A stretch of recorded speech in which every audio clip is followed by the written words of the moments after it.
జ్యోతిరావు పూలే విగ్రహ సాధనకై కదిలి వచ్చిన అందరికీ నా మనస్ఫూర్తిగా వందనాలు తెలియజేస్తున్నాను.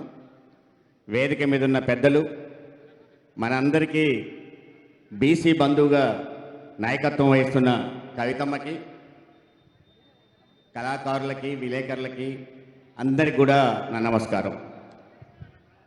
క్షమించాలి, ముందు నేను కొద్దిగా ఎక్కువ మాట్లాడలేను, ఆరోగ్యం బాలేక. ఒకటి మాత్రం నిజం, నాకు చిన్నప్పటి నుంచి పోరాటాలలో ఒకటి అర్థమయ్యేది, పోరాడితే వచ్చేది హక్కు, అడుక్కుంటే వచ్చేది భిక్షం. ఎవరిని అడుక్కోవాల్సిన కర్మ మనకు లేదు. ఈ రేవంత్ రెడ్డి మనకు భిక్షం వేయాల్సిన అవసరం లేదు. ఇది పోరాటం.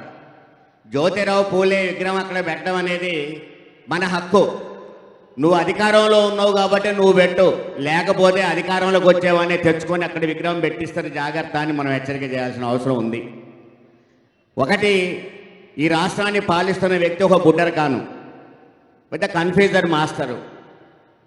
అతను ఈరోజు బీసీలని వంచిస్తూ ఉన్నాడు. అది తెలిసి కూడా కొంతమంది బీసీ నాయకులు ఆయన విగ్రహానికి పాలాభిషేకం చేస్తే ఆ రోజు మొత్తం నాకు అన్నం తినాలనిపించాలి. ఈ దరిద్రుడు బీసీలలో పుట్టి ఇదేం పని రాని ఆయన అన్నది. అంటే ఎక్కడ పుట్టినవని కాదు, ఏం చేసినవని కాదు.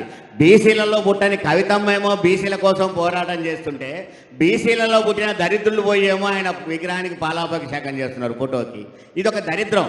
అందుకని బీసీలందరికీ నేను ఇచ్చే పిలుపు ఏంటయ్యా అంటే, మనం ఏకమవుదాం.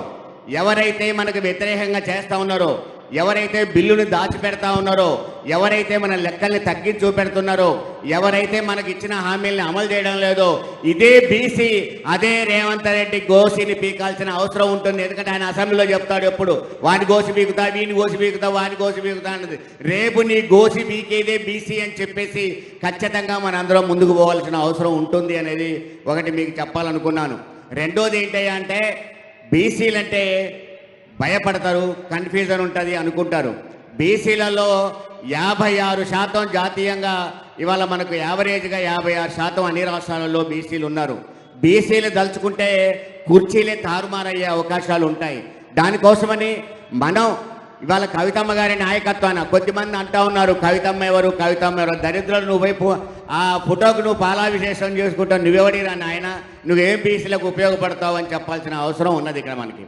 నేను అనేది ఒకటే, ఇవాళ బీసీల కోసం నిరంతరం పోరాటం చేస్తున్న కవితమ్మకి మనందరం అండగా ఉండాలి. అది పోరాటం ఎవరి కోసం అయ్యా? మన కోసం.